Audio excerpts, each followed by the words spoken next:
All right. Oh, you thought because it was Memorial Day that I wasn't going to give you continuity and go on as normal at around 1 o'clock, but absolutely not. I am not going to take this day to just burn Frankfurters. What's up, everybody? You know what? Watch this. Watch this. I'm learning. Watch me grow. Watch how I've grown. Watch. I'm going to pin my comment because my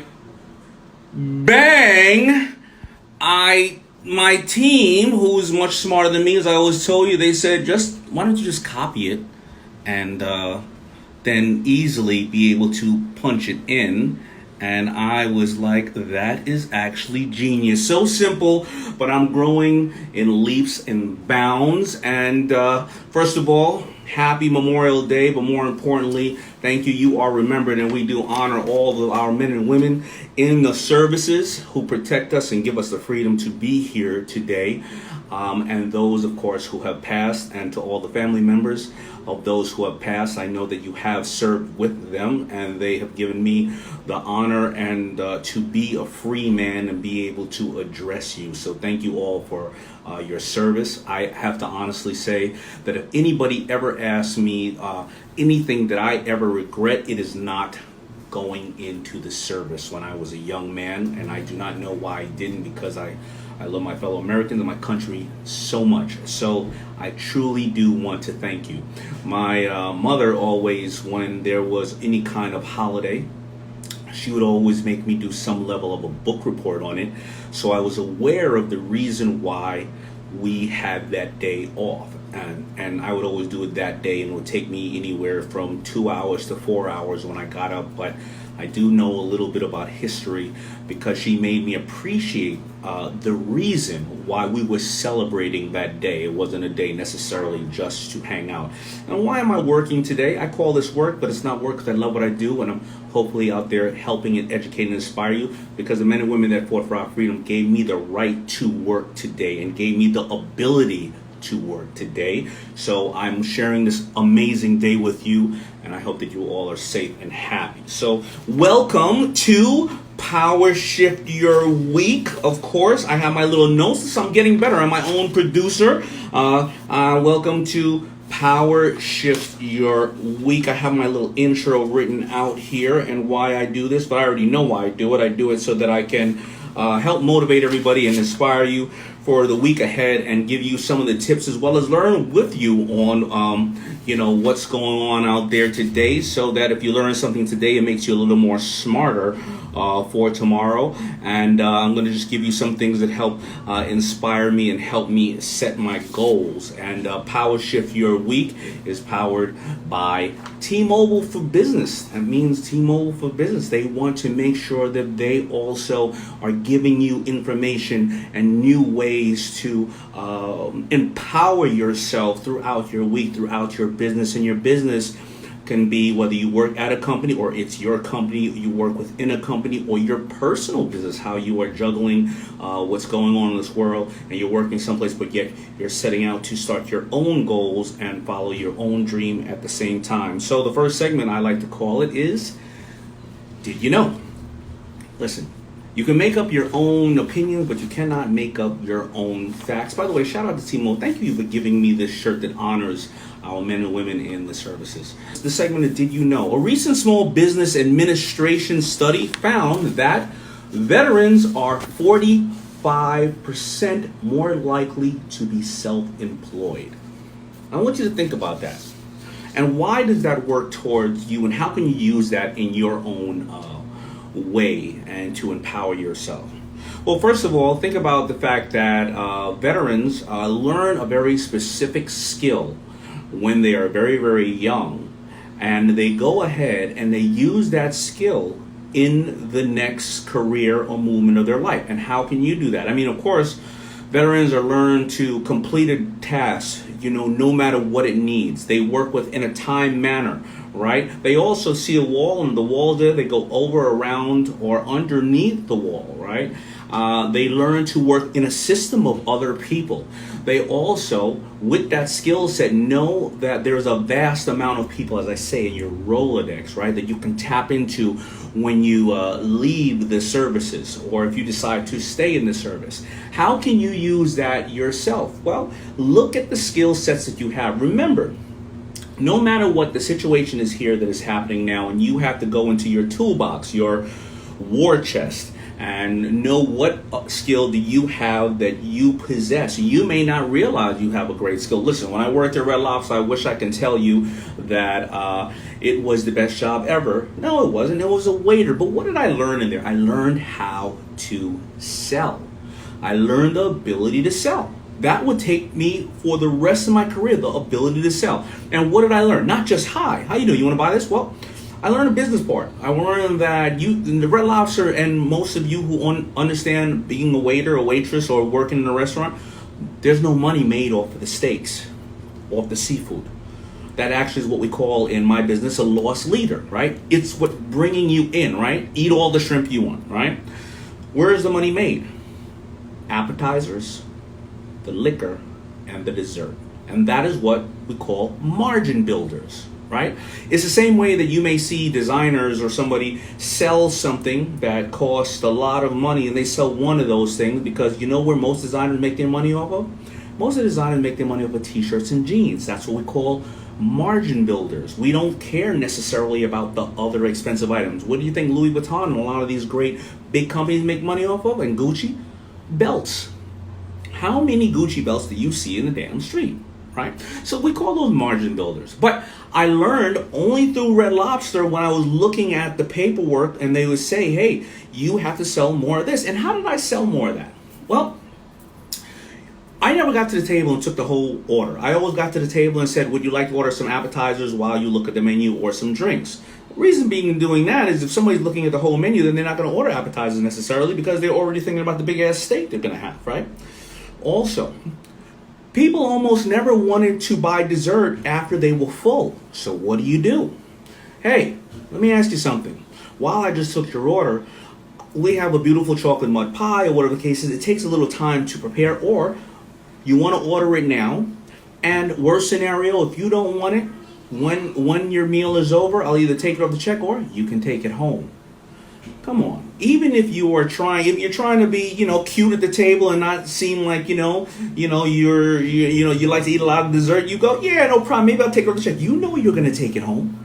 Or when you do get it and you really don't want it, you know somebody home's going to eat it, or whatever the case is. But no matter what, I didn't lose that sale. Remember, there are only 3 ways to deal with a customer: acquire a new one, upsell a current one, or make one buy more frequently. I was upselling them. I didn't have to acquire them. They were already there. So these are skills that you can learn yourself and or from any other place that you have been, and you can move forward and take it into the next business.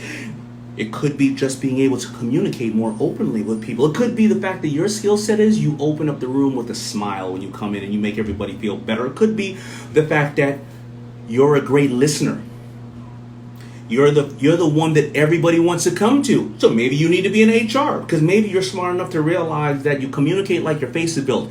You got 1 mouth and 2 ears. That means talk half as much as you listen. All right. So those are a lot of things. And what happened, and how can I also talk about veterans? Because my first partner, after I had closed Fubu down 3 times from 89 to 92, I closed it down. I didn't have any people around me helping me to keep me up. My first partner came back from fighting Desert Storm. His name is Jay Alexander Martin. Jay, thank you, man, so much for being the one to have faith in me. He came and he said to me, why don't you open that thing back up? And I said, Jay, I don't know. And Jay's had a very specific duty in the Navy. And Jay can do something like this. He can look at a piece of fabric or a color or a Pantone or something for 4 hours. He's almost like editors or a detective. And he can concentrate on it and break it down to the most simplest matter and say to me, hey, man, here is why we should use this. And Jay not only did that, but he came in and he showed me other things that he had learned, a skill set that he learned in our services, and he helped me bring it to food to fruition. And once people saw that Jay was a part, then other people came apart. And you, of course, you have the same kind of army out there. You have people that want to get behind you. Remember, entrepreneurship is a team sport. You can't do anything by yourself. So that is my takeaway that I want to give you for the did you know and how you can apply it to yourself. All right, now, here's the part I like the most. Segment number 2 is what I call the motivational mix. You know, I always give you a song. Now, I'm not going to play the song to you right now because I think sometimes when I play the song, you just hear it really quick and you may not really dig into it, but I want to tell you where you can get this song. You can go and look it up on my Spotify Powershift Your Week segment right there. But the song is in the Hall of Fame. I believe, you know what? I never even realized who the artist was, but I always loved the song. I thought it was Will I Am, but he's only featured on there. It's Hall of Fame by The Script. SCRIPT. SCRIPT. I hate to say it. I'm not a big fan of theirs, but maybe I am because I listen to Hall of Fame all the time. But I want to tell you why, and 2 reasons why I think this song is amazing. First of all, the lyrics. All right, I want to just I'm going to read the lyrics right now because I pulled them up. Because trust me, you don't want me to sing. Don't wait for luck. Dedicate yourself, and you can find yourself standing in the Hall of Fame, and the world's going to know your name. You can burn the brightest flame, and the world's going to know your name, and you'll be on the walls of the Hall of Fame. But you can go the distance, you can run the mile, you can walk straight through hell with a smile. Remember, it's not about the flames that are burning around you, it's about the flame that's burning inside of you. Now, that's my own little added part of that. Don't worry about that. Where's the other part? You can be the hero, you can get the goal, breaking all the records that though they've never been broke. Why do I say that? Because I couldn't rap, sing, dance, and when I was in my little house in the basement sewing clothes, I didn't think I would be in my version of the Hall of Fame. And Hall of Fame does not necessarily mean you have to be famous. There are so many people right now watching me that are behind the scenes. A mother, a father, a teacher, a frontline worker, a nurse, a veteran's family that knows that veteran gave their life for us. That's the Hall of Fame. You won't realize where you will get, but as long as you stay focused to what you want to really, really concentrate on, you will find yourself at some of the greatest heights that you personally will ever want to accomplish. So remember, my playlist on Spotify is Powershift Your Week. It's my motivational mix on Spotify. And remember, I want to see you all in the Hall of Fame. Many of you are in the Hall of Fame now. If you successfully raised a great family through many years of trials and tribulations, and you've gotten your kids to go to school, or you've been able to just make sure that your family's secure during a time like this, or right now you're busting your butt to go to work every single day and stand there where you may be at risk, you're still in the Hall of Fame. I don't want you to ever think that this is the Hall of Fame. This is the Hall of Fame.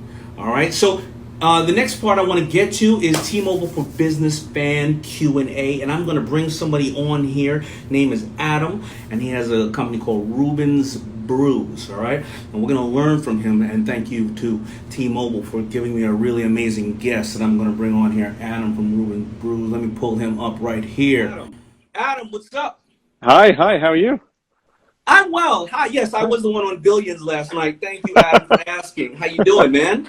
I'm doing good, thanks. I Great to think I speak was to you. 37 minutes and 14 seconds in, but who's counting? You're counting now. What's up, man? How you doing? All right. It's raining here in Seattle. We're living up to our reputation. Oh, well, you know what? I'm in Miami and it's raining as well, but you know what? You look like you are really living up your reputation because you're sitting in front of a bunch of beautiful barrels. Yep. This is our sour house. So this is our sour beer program is in this building. Yeah. All right, Adam. So let me see. Let me see, because I did write down some questions here for you, but I know that you may have a question for me. So why why don't you hit me with one of your questions, and how can we can educate people who are right now listening to us? Yeah, sure. So beer is a very social industry, right? You always meet up with people over a beer. But in COVID-19, lots of bars are closed, restaurants are closed, our tasting room is closed. We've done some things to connect more with customers. It's obviously harder. Things have moved to more of a virtual world. So we've spent a lot more time on social media and our podcast, Reuben's Sightglass. But I wonder if you had any tips for how to connect with customers in the COVID-19 era, especially for industries that are more in person. Yeah, really challenging question, because every industry is different, right? You could be an industry that is obviously doing spa treatments, right? Or you could be somebody, a high touch business, or you could be somebody that is selling beer. Now, the first question is, and I think that you have a good point, you have to physically get that to people. But before you physically get anything to people, how are you educating them on the beer industry, making beer, certain things that you want them to be the smartest person in the room the next day after following you. And when you do that, what happens is they come and support you more. Now, I could tell you for certain, people are still consuming goods. They're just buying it in a different way. Now, are they buying it now at home? Yes, they probably are. So what does that mean? That means that, first of all, they have more time on their hands. They have more time to taste things and do various other things. And they have more time to consume, and they have more money, because normally the middleman now is gone, because they're no longer going to a bar. So how can you get them to support you more, and how can you educate them? I love the fact that my buddy Gary Vee always says, use your social media platform and think of it like a half an hour television show. If 30 minutes of your favorite half an hour television show, your beer show, was a commercial, if 28 minutes of that 30-minute show was a commercial, buy, you're going to change the channel. But if 28 minutes of that was showing you the process, was giving you taste, or giving you more knowledge from not just your beer, but all beers. The 2 minutes that you're selling, or you're making a membership club, or you're making a delivery service, or you're saying, whatever the case is, listen, I would think that that's when they're going to buy from you. So how are you able to educate people? Educate me right now. Tell me something about those barrels behind you. Tell me the process. How long does it take? Because, you know what? I want to make beer right now at home. Tell me how to make beer in a simple way, if there is a simple way. You make some sugar water and you add yeast to it. That's kind of the easiest way. There's obviously nuances in there. All right, but let me ask him, okay, and thank you for starting me off in that direction, which is you're not overcomplicating it. Well, hops. I hear the story of some of these big beer guys who came over in like the Mayflower with a couple of hops in their hand, and now it's a massive company. What is a hop? And how did the sugar water and yeast, then you added a hop in there? Tell me about it, because tomorrow when I'm out, I want to tell somebody about hops. Did you know? Tell me. So the sugar water is from malt, right? And if you just fermented that out, it's very sweet. It'll be very sweet. So the hops provide an element of bitterness to balance out that sweetness. It's also a natural preservative, so the beer will last longer, won't get infected as easily. And more recently, we've moved more into the flavor and aroma. So now we add hops predominantly for a flavor and aroma effect. So you can get all sorts of flavor profiles from that, from cedar, coconut, to tropical, to citrus. So hops, what they started as doing, providing bitterness to balance out a beer, as well as providing some sort of protection to the beer to give it some shelf stability, now is all about flavor and aroma. And what makes your beer? What is your unique selling point on the reason why people support you and they love your beer? Yeah, that's a good question, because I watch Shark Tank a lot, and in beer as an industry, it's hard to have that USP, right? So for us, we just talked about education. That's a big part of it. My co-founder, my wife, she was a teacher, so we have a quarterly educational series where people come in, which maybe we should move that to more of an online virtual thing now. But in terms of our beer, we brew the widest breadth of beer in the state. We brewed 170 different beers last year. And Nice. I think there's a lot of strength in diversity, and I always want to try something new, and I think lots of people do. And then we actually have 3 different breweries, which is part of our strength, right? So we can size different batches to different things.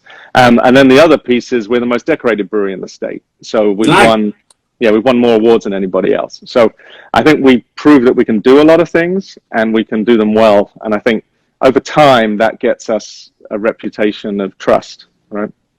Well, there you go, Adam. Let's break this down. The easiest thing to sell is the truth, right? And if you have 3 breweries and you have 150 different profiles and you have won medals, that means you are the truth. So you are already somebody that people can trust and people can learn from, right? So I want you to start teaching people what to do. And I love the fact that your wife is a beer drinking teacher. That's absolutely amazing, right?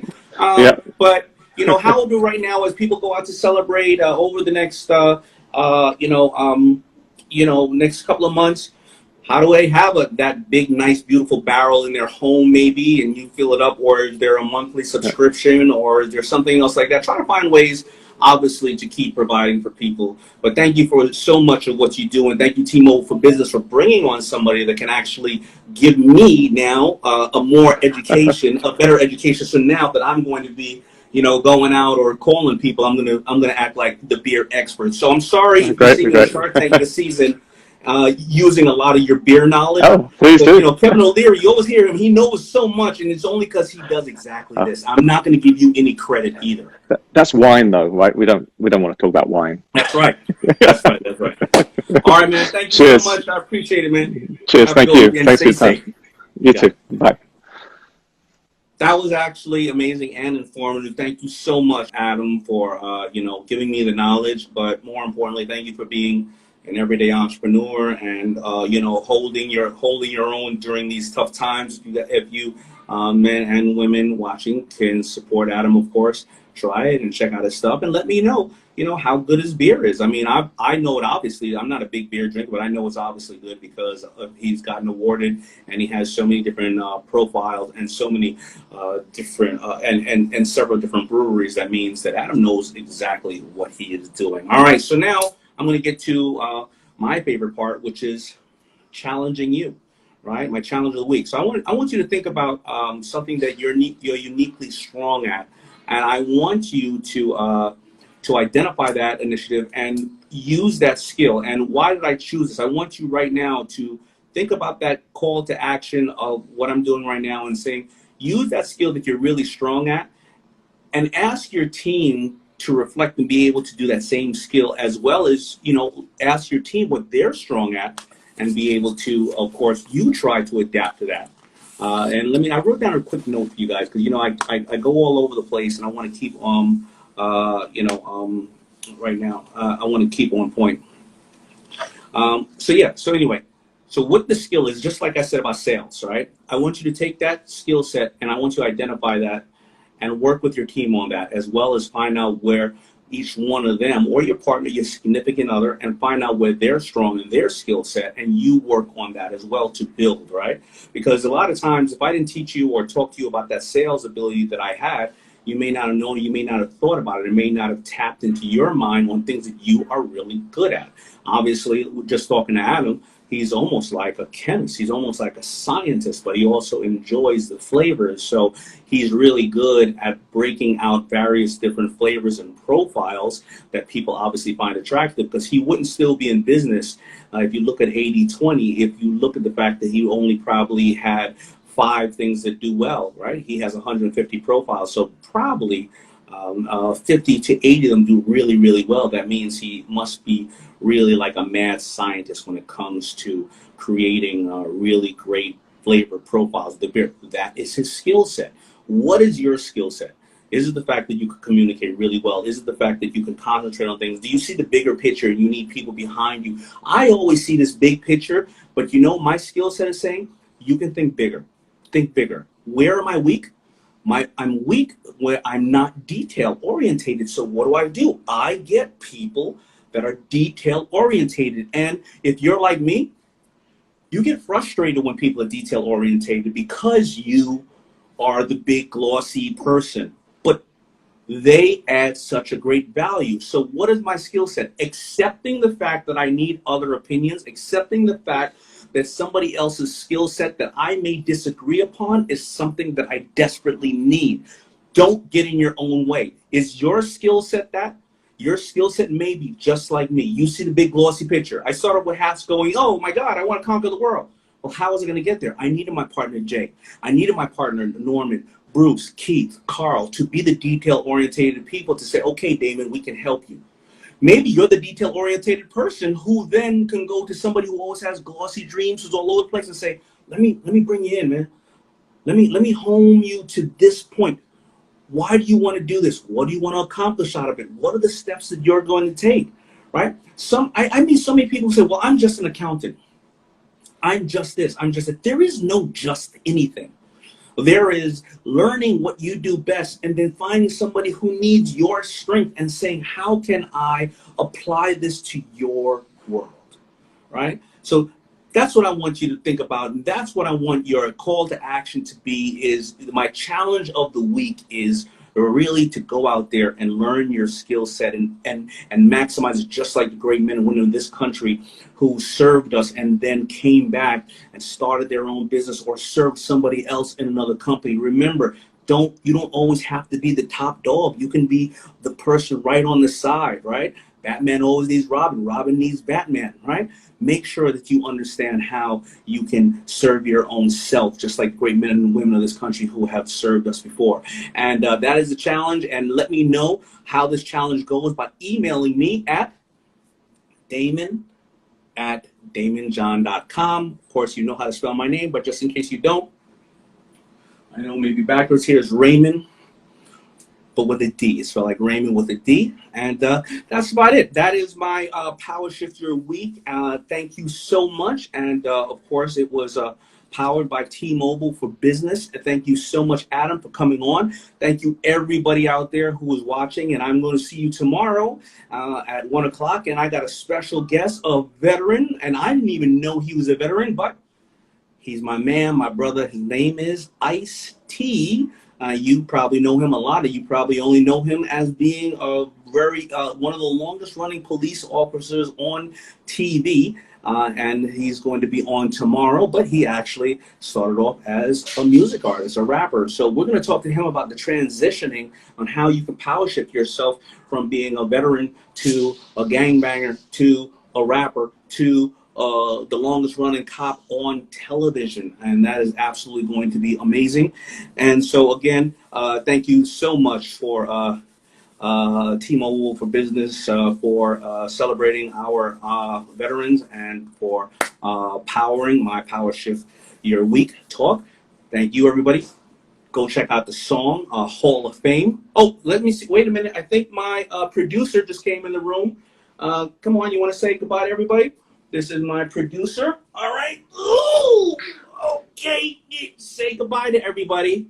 Goodbye. Say Happy Memorial Day. Happy Memorial Day. Did you see me on Billions last night? What? Oh, okay. Guess she wasn't watching. All right, everybody. I love you. I'll see you all tomorrow.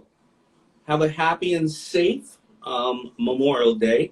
And, kiss the ones you're around. Kiss all the people you love and celebrate this time with them. All right?